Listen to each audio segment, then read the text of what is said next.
Bonjour, merci de vous savoir encore si nombreux dans ma chaîne pour l'apprentissage du langage C++. Et pour les nouveaux, je vous prierai à la fin de vous abonner pour ne pas louper les prochaines vidéos. Alors, pour cette vidéo, je vous donnerai la correction de l'exercice portant sur le PGCD de deux nombres, c'est-à-dire le plus grand diviseur commun qui peut diviser deux nombres quelconques.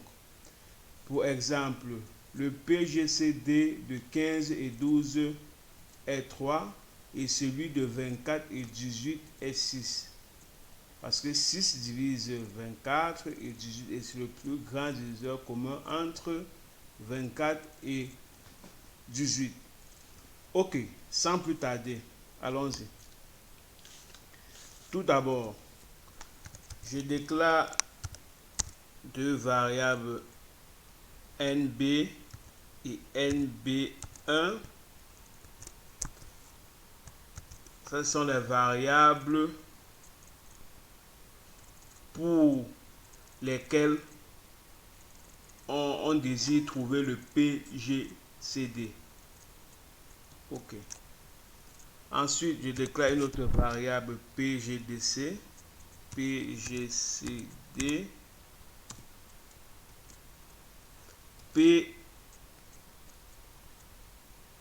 PGCD. Plus grand diviseur. PGDC. Ok. Alors, ensuite, je demande à l'utilisateur d'entrer le premier nombre.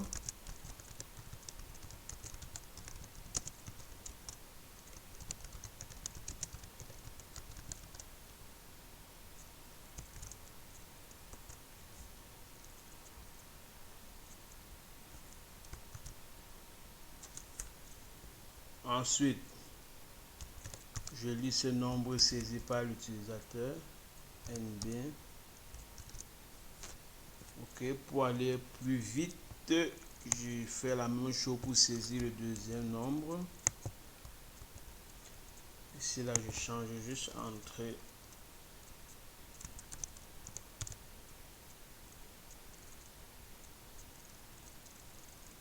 Ensuite, je change là par NB parce qu'on ne peut pas utiliser deux variables.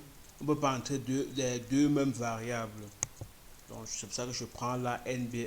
Donc, le premier NB c'est A pour saisir le premier nombre et le deuxième NB1 pour saisir le deuxième nombre. Bon, ok.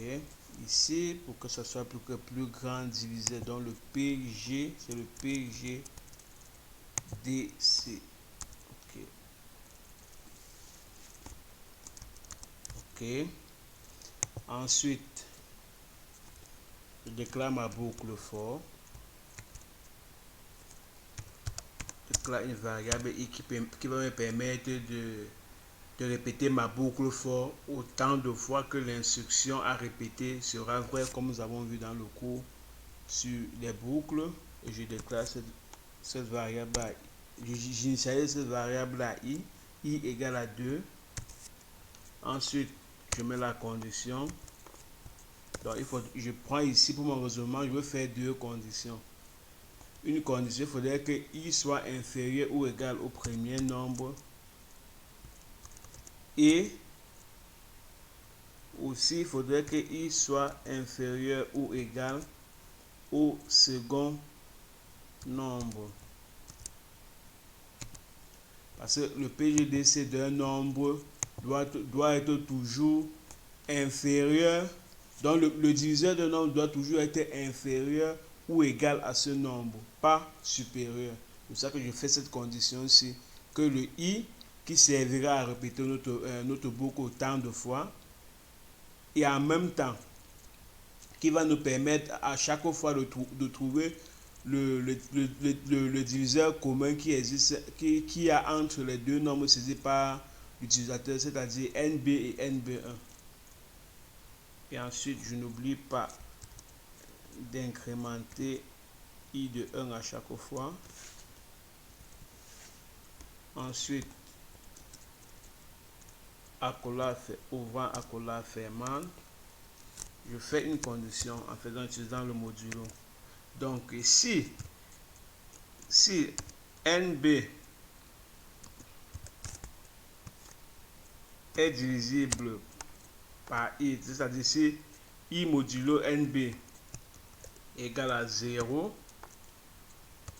et en même temps, I est aussi divisible par NB1, c'est-à-dire toujours I modulo NB égale à 0, NB1 maintenant, ça c'est NB c'était pour le premier nombre, et NB1 pour le second nombre. NB1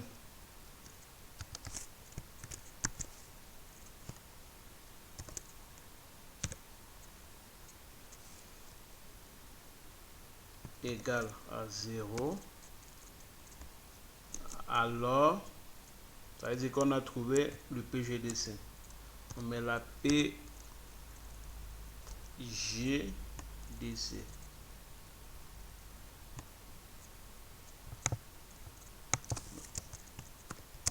Alors, on a trouvé le PGDC. On donne la variable qu'on a déclarée à la ligne 13 pour le PG. Wow, là, j'ai tout fait. Plus grand du PGDC. Ici, PGDC. Wow. PGDC. Alors, on a trouvé un diviseur commun. Et ensuite, ce qui me reste à faire, c'est maintenant d'afficher le PGDC en faisant cout,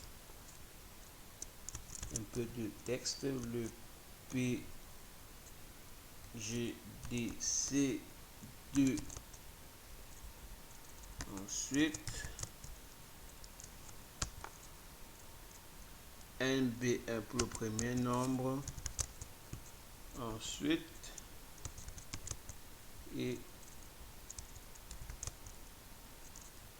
NB1 le second nombre,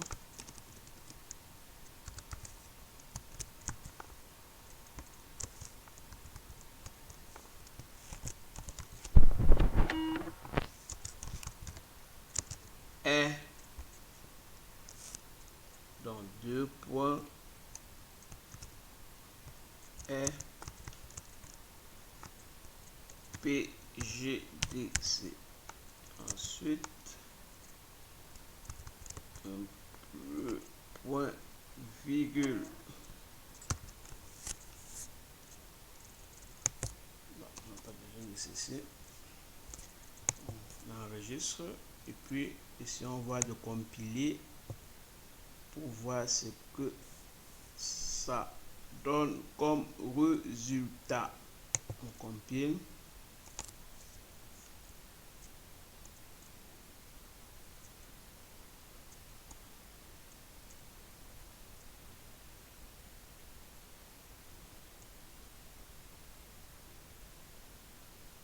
Un peu de patience, comme toujours.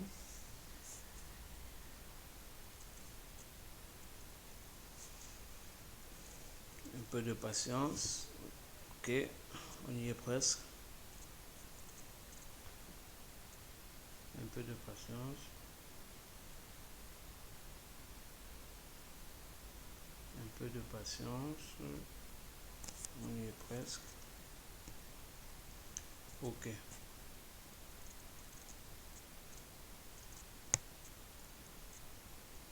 Un peu de patience.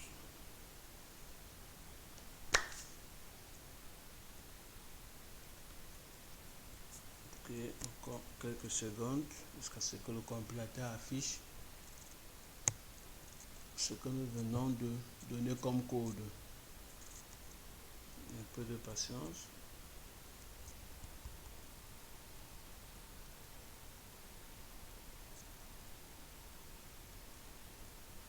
Un peu de patience. Ok, par exemple, nous avons dit 15, 12. Voilà, le PGDC de 15 et 12 est 3. Ok. je vois ça fonctionne pour 15 et 12. Testons voir pour 24 et 18. 24, 18, 6. Je vois bien que ça fonctionne. Donc le code fonctionne parfaitement. Ok.